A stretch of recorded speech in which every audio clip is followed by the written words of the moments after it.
Oi, Paulo, tudo bem? Olá, Mauro, Rebeca, mais uma vez, muito obrigado pelo convite. É sempre uma satisfação conversar com vocês e principalmente com todas e todos aqui da nossa comunidade. Bom dia, Então, Paulo. Bem-vindo. estou aqui à disposição, né? Vamos começar. Tomara que o Davi Decache consiga chegar para enriquecer a conversa. Estamos esperando. Ele está no Rio de Janeiro, não sei como é que está a conexão dele lá, ele que mora aqui em Brasília, normalmente está aqui em Brasília.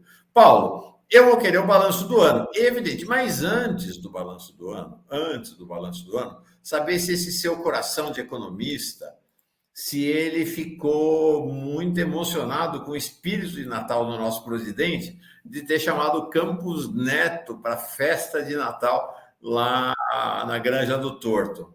Você gostou? Eu poderia sair pelo ensaboado, né? Para dizer que eu não tenho coração de economista, então eu não me sinto obrigado a responder a sua pergunta, tá certo? Mas veja, saindo da brincadeira, vamos falar sério agora. Eu estava chegando em casa, você sabe que eu nado de madrugada, né, para poder chegar aqui cedo e atender a sua convocação. E na volta, eu estava ouvindo, não vou fazer propaganda da pessoa, porque ela não merece, mas uma colunista política, né, dessa grande rede de televisão e comunicação aí, que a gente já sabe da qual eu estou falando, que me deu uma certa luz, né, por mais contraditório que seja. A gente sabe toda a história, né, do Lula com o Roberto Campos, as maldades do Roberto Campos, o viés bolsonarista, o boicote que ele fez ao governo esse ano todo, na verdade, desde outubro. Agora, o Lula como presidente da República, veja, eu acho que não tem tanto problema, quer dizer, vai ficar para a história muito mais as críticas, as pauladas públicas, as cobranças públicas que o Lula fez, ainda que muito retórico, porque o Haddad, né, que era o seu ministro da Economia, afagava, conversava, articulava, mas, enfim, o Lula, do que esse convite para esse Natal, entendeu? Então, acho que tem muito mais do simbólico, etc., espírito natalino, confraternização. O Ministério do Lula, vamos lembrar, tem figuras como Juscelino, né? Quer dizer, acusado de usar recurso público para os seus projetos, né, no Estado, asfaltar a fazenda, aquelas coisas todas que a gente conhece. Tem Carlos Fávaro, ministro da Agricultura, que pediu licença, né, para assumir o cargo de senador para votar contra o próprio governo. Então, eu relevo, né? Quer dizer, se eu fosse o Lula, não sei, confesso se eu chamaria ou não, né? Mas o fato de ter chamado, veja, o Roberto Campos Neto tem o seu mandato que acaba em dezembro de 24, exatamente daqui a um ano. Eu só espero, né, estou fazendo, né, um pedido para o Papai Noel, que esse sinal do convite do Lula não se converta lá na frente numa prorrogação do mandato. Aí seria muito grave. Fora isso, é espírito natalino. Vamos embora. Vamos embora.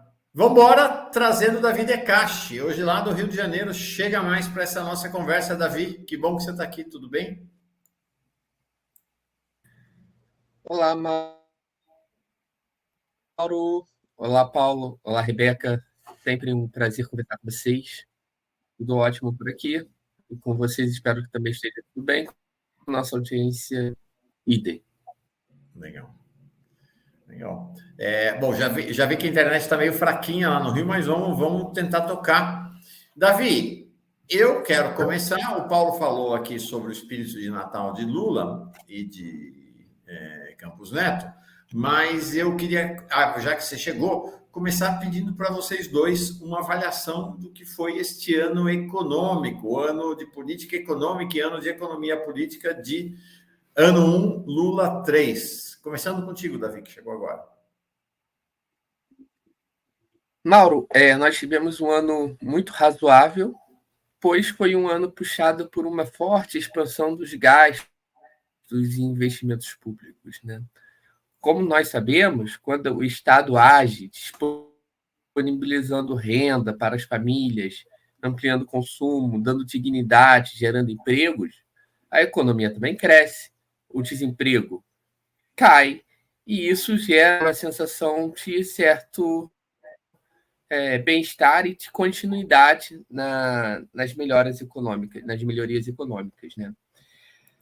Isso tudo, Mauro, eu tenho que reforçar isso daqui 10 vezes, por criar um problema. Opa! Então, não é porque todo mundo está saindo de casa com guarda-chuva que vai chover. Tá? Não é as pessoas saírem de casa de guarda-chuva que faz a chuva cair. Certo?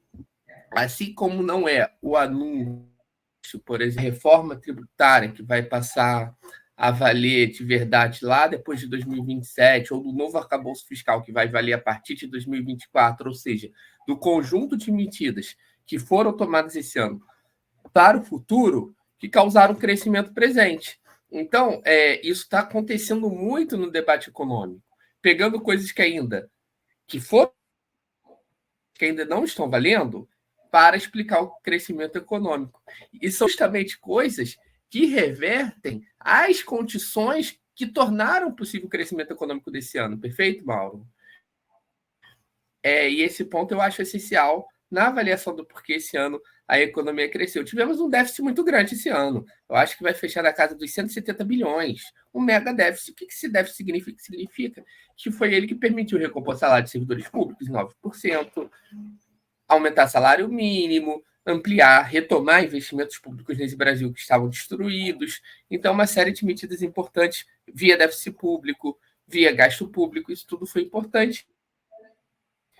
Tenho medo pior, tenho convicção que isso não vai poder ser repetido nos próximos anos.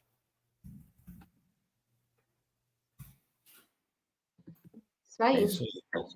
Paulo? Bom, prazer encontrar contigo aqui, Davi, mais uma vez. Sempre alguém que ilumina bem a nossa conversa, né? Eu acho que essas questões que o Davi colocou, quer dizer, são exatamente o ponto de partida que eu queria trazer para a nossa conversa sobre esse balanço. Vocês devem ter percebido, né, quer dizer, que a grande imprensa, os grandes meios de comunicação, passam cada vez mais a dar o foco, né, quer dizer, aquilo que seria uma aparente contradição entre o quê? As chamadas expectativas do mercado com relação ao crescimento da economia, né, medido pelo PIB para 2023, e aquilo que efetivamente vai acontecer, né, com bastante certeza. O número oficial de 2023, o IBGE só divulga no primeiro trimestre do ano que vem, mas as estimativas apontam para alguma coisa de um crescimento em torno de 3%. Né? E se a gente olha lá para trás, né, quer dizer, as chamadas, com muitas aspas, expectativas do mercado, o ano passado, por exemplo, era de 0,8. Primeiro, o que são expectativas do mercado? Né? Quer dizer, vamos ver muito bem.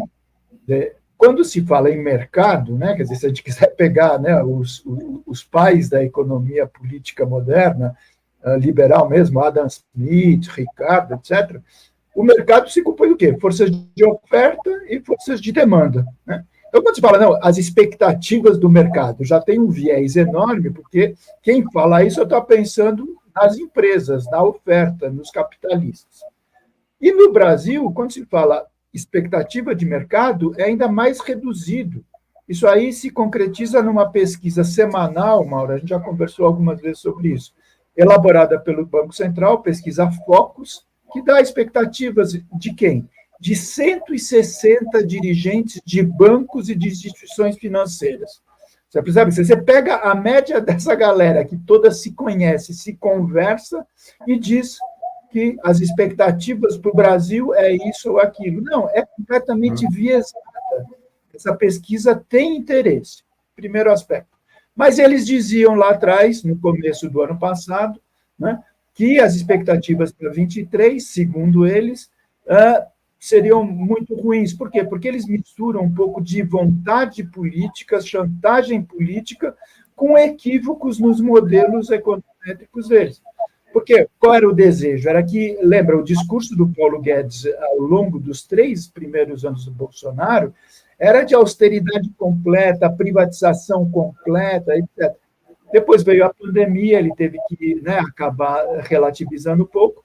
Mas no ano passado, na metade do ano passado, o Bolsonaro caiu no modo desespero, porque foi resolvido juridicamente a possibilidade do Lula se candidatar. As pesquisas apontavam que o Lula tinha grande chance de ganhar a eleição, e aí o Bolsonaro fez o quê? Esquece a austeridade e fez um pacote de gastança, né?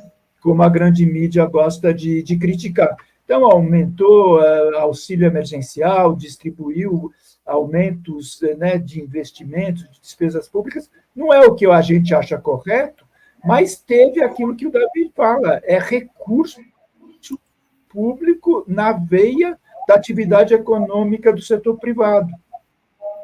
E a gente colheu, portanto, em 23, exatamente essa mudança. Então, o que o Davi fala é muito importante, quer dizer, a gente não está tendo esses 3% de 23, que é razoável, né? Poderia ser muito mais, tudo bem, mas é razoável, por mérito do ministro Fernando Haddad, não mesmo.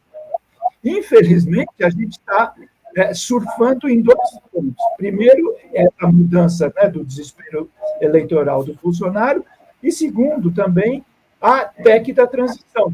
Quer dizer, vocês se lembram, depois de conhecido o resultado das eleições no final de outubro, teve o início de uma transição, foi feita uma emenda constitucional, que o Haddad, inclusive, já seria o futuro ministro, articulou com o Lula, com o Pacheco, com o Lira, etc. Tinha um problema muito grave, que foi anunciar que o teto de gastos só seria revogado no momento em que o governo enviasse um novo arcabouço fiscal, e isso foi muito prejudicial, mas ali, quer dizer, o Lula encomendou e se conseguiu recursos para cumprir minimamente alguns programas anunciados na campanha. Então, veio o anúncio da continuidade do auxílio, veio recursos para promover o aumento do salário mínimo de acordo com o que o Lula desejava, e não o que o Haddad desejava, é importante. Teve os recursos para o aumento, o reajuste mínimo, né, dos salários dos servidores de 9%, etc.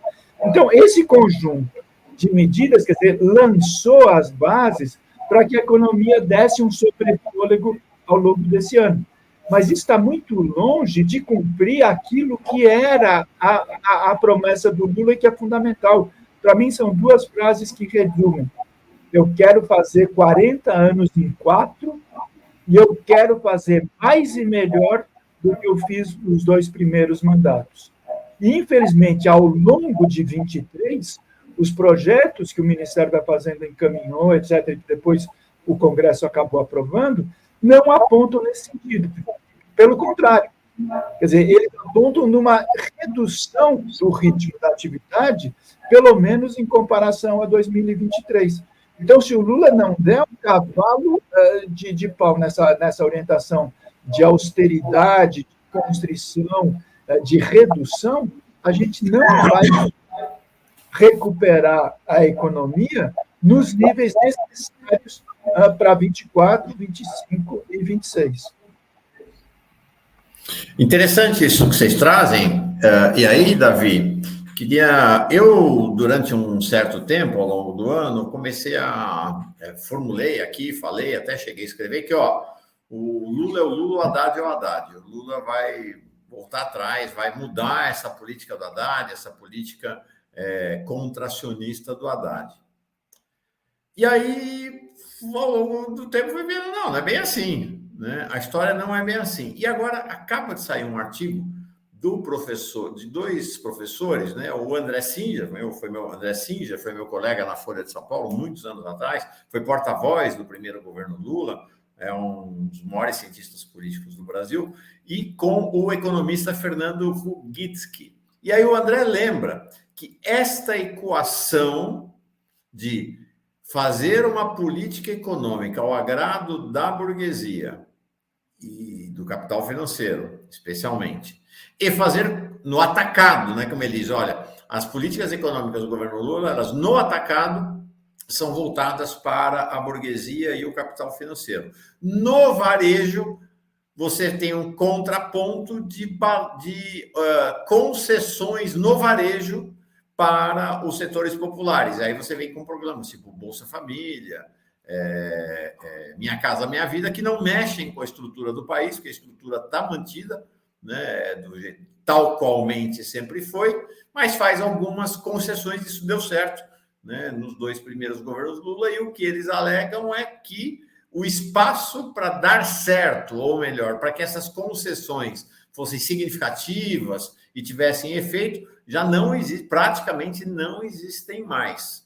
Então, mas aí diz o seguinte: não adianta querer olhar para a política econômica e falar, o Lula é uma coisa e o Haddad outra. Não, o Haddad está fazendo o que o Lula manda.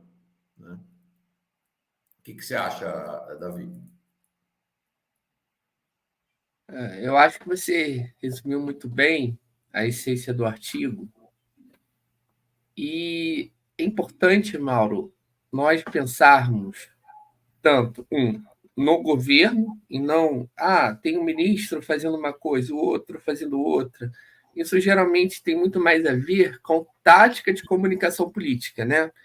Porque é muito mais confortável falar do ministro Haddad, da ministra Tebet, né?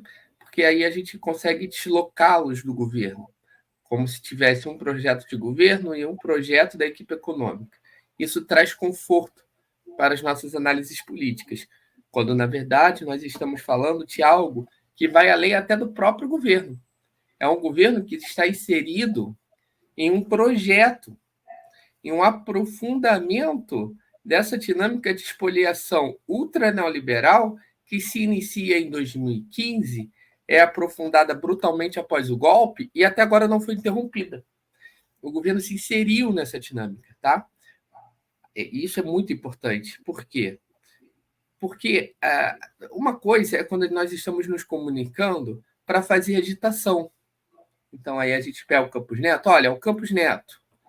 Campos Neto é neoliberal, a gente é desenvolvimentista, tentando tudo, o Campos Neto não deixa. Isso é agitação. Mas uma análise séria não pode fazer isso. Tem que olhar toda uma dinâmica. A partir de 2016, adotamos a Ponte para o Futuro no Brasil como um projeto de médio e longo prazo. Um projeto de quem? Das nossas classes dominantes. Quais são os fundamentos desse projeto aqui para o que importa no nosso debate? 1. Rasgar a Constituição de 88 no que toca os direitos sociais. Isso era explícito ali durante o Temer. O que o Temer queria ali? O que se fala na Ponte para o Futuro? O nosso orçamento é muito engessado, aqueles termos econômicos. No fundo, eles estavam falando assim, olha, nós queremos quebrar piso da saúde e da educação, mercantilizá-las. A partir de agora, não tem mais investimento público, nós vamos fazer as chamadas PPPs. Então, a lógica toda era de mercantilização generalizada de todas as esferas da vida. A lógica toda era do que começa a se chamar cada vez mais, não de privatizações, mas de desestatizações de vários tipos, onde as privatizações eram um subtipo inserida nesse grande arco de fatores que levariam até a finalização da Ponte para o Futuro. E essa Ponte para o Futuro, ela tinha 2 elementos fundamentais no que se refere à política fiscal que nós estamos falando. O primeiro pilar fundamental é a austeridade fiscal, que na época foi o teto de gastos. Por quê? Porque você precisa precarizar, você precisa destruir. Quando você faz isso, você cria algum tipo de aceitabilidade social para fazer os ataques futuros. Então, primeiro você vai precarizando para depois falar, olha como que é ruim, vamos tentar uma outra alternativa. A outra alternativa é a mercantilização. Então, você precisa criar essa dinâmica para ir assentando alguma coisa na sociedade. Você pode fazer medidas neoliberais por consenso ou por coerção. O Milei ele foi para a coerção agora total, aqui a gente tem outro caminho, mas olha, o projeto é o mesmo, não importa muito se você vai para coerção ou consenso. O objetivo é o mesmo. Aí, qual é o segundo pilar, depois que você precariza? Você tem que fazer fortes estímulos ao processo de desestatização. Por quê? Porque no neoliberalismo, a gente sabe desde sempre que eles exigem um Estado muito forte. O Estado mínimo é um Estado mínimo em garantias de direitos sociais. E é um Estado muito forte para garantir o processo de desestatização. Então, eles buscam criar um Estado muito forte. Para quê? Para estimular, por exemplo, a desestatização via PPPs. Então, é um Estado que financia esse processo, que dá dinheiro para o capitalista construir o hospital privado, a creche privada, o presídio privado. Então, nada pode ser analisado de forma isolada, já que é uma rede, é um sistema, é um conjunto de instituições e de legislações, isso tudo está acontecendo junto. E aí, quando a gente pega e fala Campos Neto, fulano de tal, ciclano, a gente repete essa dimensão sistêmica do projeto das nossas classes dominantes. É muito importante analisar esse projeto agora de forma séria, porque senão nós vamos ficar meramente na agitação, o que importa, mas não é suficiente. O artigo do professor André Singer com o Fernando é fundamental nesse sentido, porque começa a abrir uma nova fase de análises estruturais do que temos até aqui. Isso é importante que outros intelectuais, assim como o Paulo Crias faz desde o início do ano, né, tenham essa dinâmica para além da agitação. É isso. Muito bom, Davi. Eu vou pegar esse gancho dessa sua última fala e perguntar para o Paulo. O Lula disse na campanha que o tempo das privatizações tinha acabado. Ele disse isso enquanto estava em campanha. Mas o que a gente tem visto, Paulo, não é exatamente isso, né? A gente vê o governo com um grande programa de privatizações. Isso é complicado. E como que você acha que vai ser isso daqui para frente, nesses próximos 3 anos, principalmente? Bom, veja, Rebeca, eu acho que quando a gente fala em privatização, né, quer dizer, o Davi já lançou um pouquinho de luz, né, nessa conversa, quer dizer, eu há muito tempo estudo, né, esse assunto, a minha tese de doutorado foi isso, a minha dissertação de mestrado também. Na verdade, quer dizer, o que eu procuro chamar a atenção é que são processos de privatização, né, quer dizer, quando você fala privatização, significa que, de alguma maneira, você tem atividades, empresas, instituições responsáveis por determinado tipo de atividade econômica dentro da estrutura do Estado, dentro do setor público, e se você vai transferir isso, certo, para a atividade, para a iniciativa, para a propriedade do capital privado, por isso privatização. E você tem vários modelos. Você pode ter aquela coisa clássica, né, do leilão na frente da Bolsa de Valores, e que você transfere, então, todo o patrimônio, por exemplo, né, a loucura, né, a crime, né, que o Fernando Henrique fez, de uma empresa como a Vale para o capital privado. Você transfere uma siderúrgica para o setor privado, você transfere uma empresa de telecomunicações para o setor privado, e assim por diante. Aí você tem outros mecanismos de promover privatização.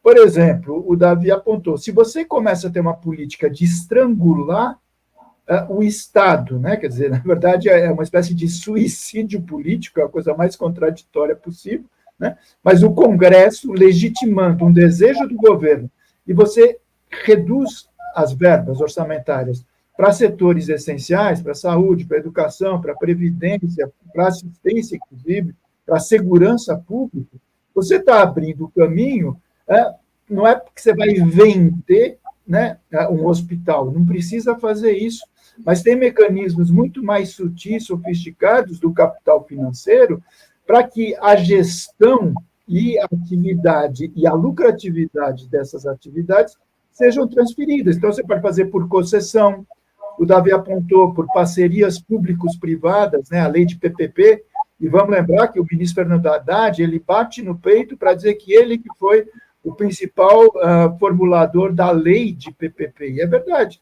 E ele, no Ministério da Educação, na Prefeitura de São Paulo, e agora continua achando que a PPP é uma, né, panaceia para os problemas estruturais de falta de investimento no país, e não vai ser assim, você percebe?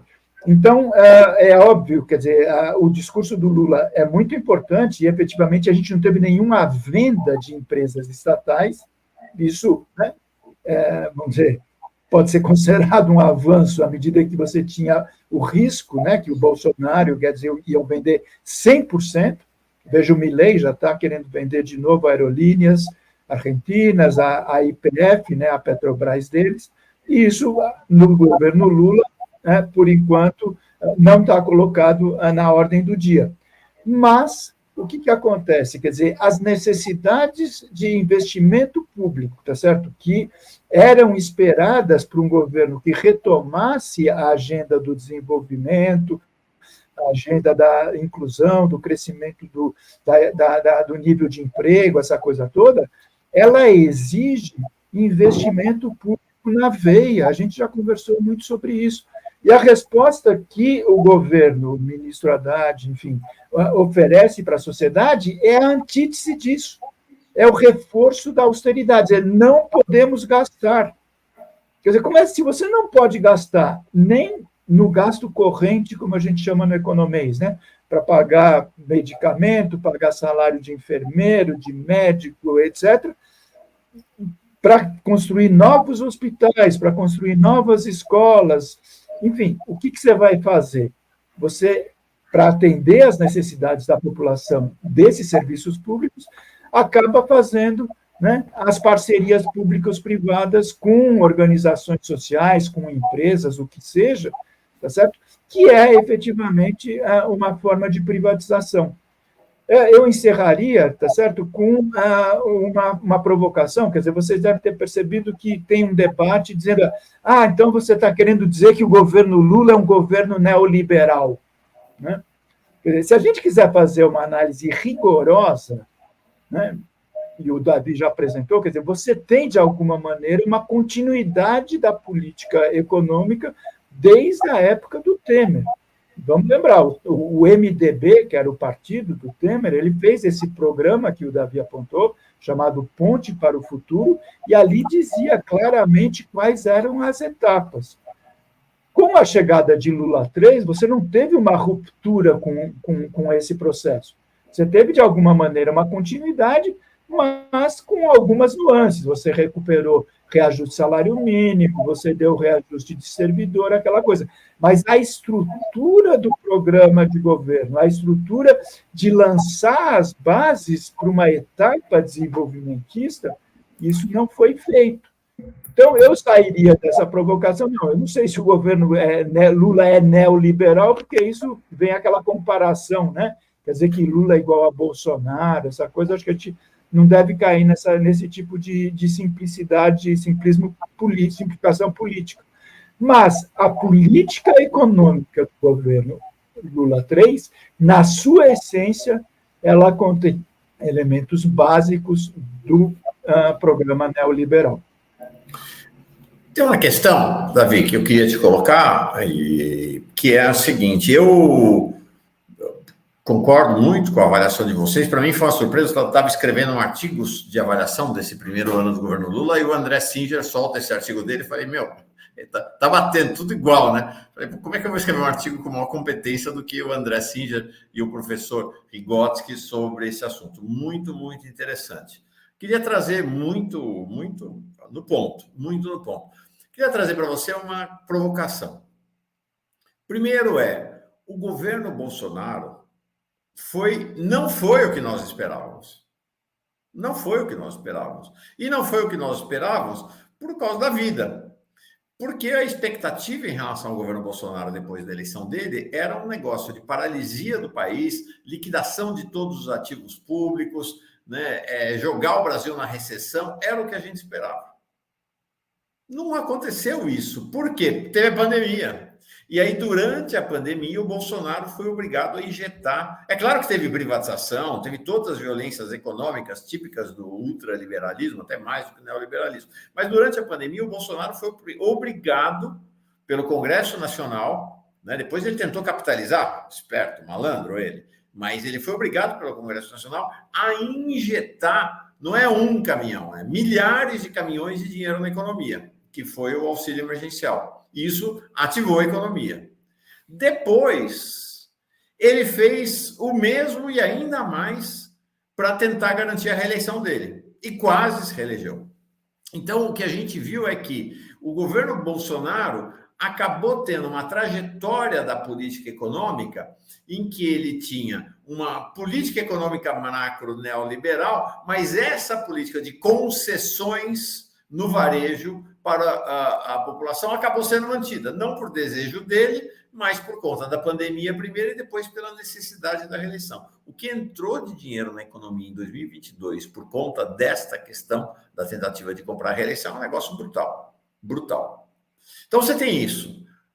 Vamos falar de 2022. Em 2022 você vai ter a PEC da transição. O que foi a PEC da transição? A PEC da transição não é a PEC da política econômica do Haddad.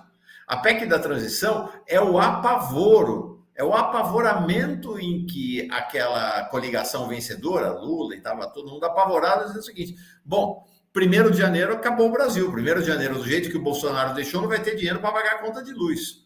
Então, vamos construir um pacote para garantir que a economia não pare, para garantir que o Estado brasileiro não pare. E aí, pum, injetou. Então, em cima do que o Bolsonaro tinha colocado, dobrou a aposta, vamos dizer assim. Então, 2023 viveu dessa fertilização, né, que foi feita na economia por Bolsonaro primeiro e depois pela PEC da transição. No primeiro momento que Haddad coloca a cabeça para fora para falar, bom, agora vamos falar da minha política econômica, o que ele faz?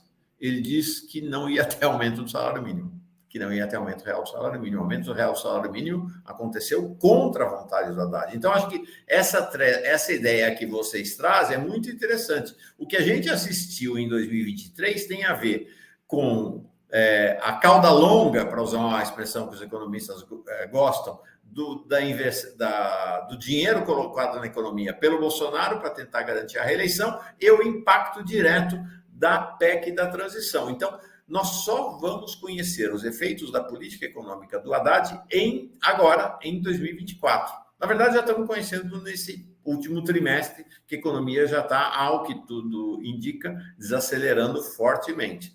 Então, a gente vai para 2024, será o ano 1 da política econômica do Haddad. É isso, Davi? Eu acho, Mauro, que você coloca o ponto fundamental no nosso debate. E isso daí está faltando aos economistas. O que nós estamos fazendo, Mauro, nós que eu digo os economistas, no geral, é uma distorção da história econômica. Nós estamos até praticando um ato anticientífico de violência contra a ciência, de violência contra a história durante esse ano, né? Uma coisa, de novo, é você fazer agitação política, outra coisa é você criar distorções, né? É mentir. Nós não podemos fazer isso como pretensos cientistas sociais. É errado, sabe? Eu não posso falar aqui com você, Mauro, de forma irresponsável, com a própria disciplina que eu me empenho a estudar e a colaborar com a sociedade a partir da minha ótica e do meu conhecimento. Então, é o seguinte, quando você traz esses fatos históricos do que acontece antes, do que acontece no início do governo, há luz sobre o projeto estrutural que estamos analisando. Veja só, até na PEC de transição tem um detalhe que parece pequeno, mas que ele é fundamental para entender todo o futuro daqui para frente. Quando a equipe econômica, no governo ainda no governo de transição, envia uma minuta de PEC para o Congresso Nacional, o que eles propõem, Mauro? Eu acho que isso daqui é o ponto-chave. Tá? Eu apanhei muito quando eu falei isso. Eles estavam propondo a continuidade do teto do Temer com um furo e o congelamento dos pisos da saúde e da educação. O governo atual fez uma proposição de congelamento do piso da saúde e da educação até 2026, como já estava previsto pelo Temer, com a manutenção da emenda constitucional 95, com um furo de 170 bi, ou seja, furava 170 bi no primeiro ano e depois congelava, daí em diante. Ou seja, teria um crescimento zero. Perfeito? E sem piso. Seria um primeiro ano muito bom, 2023, eles planejaram isso, só que a partir de 2024 eles voltariam com zero, com crescimento zero e piso congelado. Eles planejaram isso até 2026. Isso é documentado, Mauro. Isso é documentado. E as pessoas falam que isso não existiu. Está documentado. E aí eu tive muita sorte na vida. Por quê? Eu fui chamado de maluco, eu e alguns colegas, louco, não entende correlação de forças, falei, isso é um erro. Por quê? Porque há correlação de forças no Congresso para tentar uma outra alternativa. E ali eu escrevi um artigo que saiu no Estadão, inclusive, e a gente argumentou o seguinte, é um erro do governo, o que o governo deveria fazer? Mandar uma proposta para o Congresso, já revogando a emenda constitucional, com a previsão de revogação da emenda constitucional 95, retomada dos pisos a partir da aprovação de uma nova regra, por legislação complementar. Aprova uma nova regra, cai o teto, retoma os pisos e daí para frente a gente reconstrói o Brasil. É errado a gente continuar amarrado no próprio teto. Mauro, a gente foi tratado como maluco. As pessoas argumentavam que se o governo pudesse fazer isso, já tinha feito. É uma negociação com o Congresso que você não entende. Só que o que acontece? O Congresso ele coloca uma proposição muito à esquerda dessa, que foi o que foi aprovado. Foi o Senado que retomou os pisos. Perfeito? Foi o Senado. Os motivos não importam, mas concretamente foi o Senado. Então, o Senado retoma a possibilidade da gente romper, pelo menos parcialmente, relativamente com o teto do Temer e retomar os pisos. E aí que está a chave do negócio, Mauro. Perceba só, nós conseguimos ter essa oportunidade. O que nós fizemos? Voltamos com um novo teto de gastos.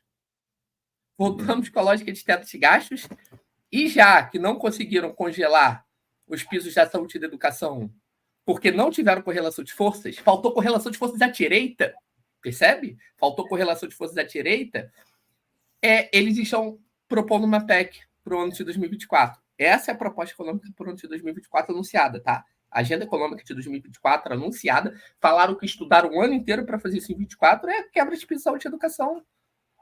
Então, qual é o crescimento de gastos para 2024? É zero, por causa da meta zero. Porque como o teto ficou em 1,7, eles botaram uma meta de primário muito baixa para voltar à lógica do teto do Temer. O orçamento voltado agora, Mauro, que a esquerda foi um pouco crítica, mas muito calada, tirando parte da bancada, das bancadas de esquerda, como o Lindbergh, o PSOL, né, a presidenta Gleisi, esses parlamentares, meio que ignorou isso. Nós estamos voltando à lógica do teto do Temer no ano que vem. O orçamento não cresce, não recompõe a inflação. O professor Pedro Paulo Bastos, inclusive, está observado lá no artigo do André, tem comentado que esta lógica do arcabouço fiscal vai inviabilizar não só o piso da saúde e da educação, vai inviabilizar o próprio aumento real do salário mínimo. Perfeitamente. Exatamente esse é o ponto, Mauro. Com isso, nós temos o projeto que foi enviado na minuta do Alckmin, com a equipe de transição. Vai ter, para 2024, eles vão tentar não parar o piso atual, os pisos atuais, e o congelamento. Eles forçaram isso. Isso é um projeto. É um projeto que tentaram fazer, que não conseguiram, e estão tentando agora de novo. Então, assim, a gente ignorar a história para falar que é o Centrão que tem esse projeto, se você pegar... Eu fiz esse exercício, eu estou escrevendo um artigo também, Mauro. O meu exercício é o seguinte, eu pego a Ponte para o Futuro e vou olhando os pontos. Eu pego as justificativas dos textos do arcabouço fiscal oficial. É a mesma lógica. Assim, os termos são iguais, as referências, a metodologia, os pressupostos são todos iguais. Assim, é idêntico. Eu estou pegando e botando aqui, ó. Aqui é a ponte, aqui é o que a gente está falando. E assim, as pessoas negam. Não foi o Congresso que escreveu aquilo e nem forçou o governo a escrever aquilo daquela forma, com aquele tipo de justificativa. É igual. A política fiscal é igual. O ministro Fernando Haddad tem uma fala dele na Comissão Mista de Orçamento, e o Paulo, que sabe disso muito melhor que eu, vai perceber claramente qual é o viés da frase. A deputada Fernanda Melchiona, ela faz um levantamento do que foi, em termos de crescimento de investimentos públicos, o governo Lula 2, e ela faz uma análise sobre o que será com o novo arcabouço fiscal, em termos de crescimento de gastos. Tá? Então, ela faz essa comparação e fala assim, olha, ministro, basicamente você está fazendo o inverso do que Lula 2 fez, que o Lula 2 ele foi puxado para o salário mínimo, investimento público, etc., e agora você não vai ter mais como fazer isso. E ele fala, é isso mesmo, porque agora é diferente. Nós vamos ser puxados pelo investimento privado. A conjuntura é outra, agora nós queremos isso. O Paulo sabe muito melhor do que eu quem fala isso, que é o mercado que puxa, e não o Estado. Assim, não há dúvida. Esse é o diagnóstico dele. Então, as pessoas querem discutir e relativizar algo que o ministro está anunciando como um projeto. Não é uma questão de você tentar o tempo todo derrotar a meta zero, derrotar um novo teto de gastos e não conseguir. Isso é uma coisa. O que o Petro está fazendo na Colômbia, e às vezes ele esbarra aqui, outra ali nas resistências das classes dominantes.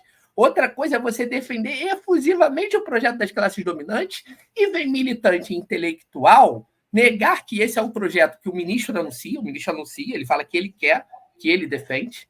Em nenhum momento ele debateu com a Gleisi, por exemplo, Mauro, nos termos de que, Gleisi, eu estou tentando fazer o que você fala e eu não consigo no Congresso. Em nenhum momento ele falou isso. Quem fala isso é militância. O ministro Haddad, em nenhum momento ele foi desonesto nesse sentido. Ele nunca debateu com a Gleisi nesse sentido. Olha, ministro, eu concordo inteiramente com você, tem que ser o gasto público, tem que ser o investimento público, mas eu não tenho correlação de forças. Você vê que o Congresso não aprova. Não, ele fala que o projeto dele está certo. Veja, então a gente tem que ser honesto com a população, porque se nós não formos, se a gente faltar com honestidade, primeiro, isso é anticientífico, é terraplanismo. Não se pode faltar com honestidade nas ciências sociais. Se a gente não aceita antivacina, se a gente não aceita terra plana, se a gente não aceita bolsonarismo em um monte de área das ciências, nós não podemos aceitar negacionismo nas ciências sociais. Isso é importante, por isso que eu faço uma análise séria, vou continuar fazendo, mesmo que isso tenha custos enormes no curto prazo, porque isso se trata de responsabilidade e de aviso para a gente conseguir reverter isso, porque reverter isso é importantíssimo para o governo. Tá? É isso aí. Muito Beca. bom, meninos. Vamos saber o que a comunidade está falando sobre essa discussão nossa aqui. Dandan, ele diz: melhor projeto do Lula vai ser remunerar alunos do ensino público. Pesquisem no Google. Estudantes ganham dinheiro na Dinamarca, Suécia, países top 10 no IDH pagam alunos para estudar. Esse perfil aqui, Monsi, Haddad faz o que Lula manda, mas tem o toque também do seu jeito particular de ser político e técnico no trabalho que executa. Não podemos anular o Haddad. E complementa, gente, eu imagino como deve ser difícil o trabalho do ministro da Economia do nosso país. É preciso muito trabalho, conhecimento, estudo, paciência. A Rita de Cássia diz: 49 bilhões do dinheiro público dos nossos impostos só para emendas dos deputados. Que beleza, hein? Graças ao voto do povo, baratas que abraçam o escorpião. Lamentável. A Maria Luzia... Quer mais, Mauro? Tem mais alguns aqui. Não. Maria Luzia Gomes, ela diz: quer ser bem-sucedido, ser rico e ter um Natal feliz, seja do agronegócio ou tenha uma igreja neopentecostal. São imunes, tributários e religiosos. Podem tudo, enquanto os trabalhadores e aposentados... Ela não complementa, mas ela complementa em seguida. Nós, trabalhadores aposentados, pagamos escorchantes e imorais impostos, já no contra-cheque vivemos na miséria. E para finalizar aqui, o comentário do Samuel Victor, que diz: é que para os políticos fisiológicos faz sentido ter mais gasto pela ótica diferente dos trabalhadores. Eles querem mais dinheiro para fazer média com o eleitorado. Na semana que vem, depois do Natal, o Paulo Clias volta aqui, quarta-feira que vem, vamos continuar nossa conversa. O Davi Decache, semana que vem, eu vou dispensar para ele poder pegar surfar lá no Rio de Janeiro, ir para as praias lá surfar. Tá precisando tomar uma corzinha, hein, Davi? Está muito branco. Precisa ir para as praias lá no Rio de Janeiro, aí no Rio de Janeiro. Agora eu vou ficar um pouco mais carioca nessas férias. É isso aí. Legal. Paulo, então nós temos 3 minutos só, que nós vai começar o Fórum Global, então na semana que vem você volta. Eu queria 3 minutos de um fechamento seu. Então, vamos lá fazer o decano dos economistas. Você que é o decano dos economistas nessa nossa live, não é, Davi? Nosso decano. Por favor, encerre. Então, vamos lá. Eu acho que de tudo que a gente comentou, quer dizer, eu acho que precisaria chamar atenção para um detalhe, né? Quer dizer, quando a gente está falando em déficit fiscal, superávit fiscal, equilíbrio, né? A tal da meta zero, sempre tem um detalhe que é importante reafirmar. Tudo isso vem com adjetivo, né? O Davi sabe muito bem, Mauro, Rebeca, quem está nos assistindo, que é muito malandro. Ele diz primário, né? É o déficit primário, é o superávit primário, é o equilíbrio primário. O que significa isso? Quer dizer, é um jeito, é uma armadilha para excluir totalmente das contas aquelas contas que no orçamentês a gente chama de não primárias, que são exatamente as despesas financeiras.